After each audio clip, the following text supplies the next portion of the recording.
দেখাবে। এবারে আমরা মেশিনকে প্রস্তুত করব অ্যাকচুয়াল পোলের জন্য। মোস্ট ভাইটাল পয়েন্ট যেটা মনে রাখবেন, অবশ্যই এই মক পোলের ডেটাটা কন্ট্রোল ইউনিট থেকে ক্লিয়ার করতে হবে। এই মক পোল ডেটা ক্লিয়ার করবার জন্য এই রেজাল্ট সেকশনের পাশে একটি ক্লিয়ার বাটন আছে। এই ক্লিয়ার বাটনটিকে কিন্তু প্রেস অবশ্যই করতে ভুলবেন না। আমি ক্লিয়ার বাটনটা প্রেস করলাম। ক্লিয়ার বাটন প্রেস করলে এখানে দেখাচ্ছে ডিলিটিং পোলড ভোটস।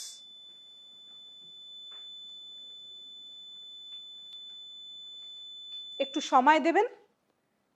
ভোটস পোলড কিন্তু 0 দেখাবে।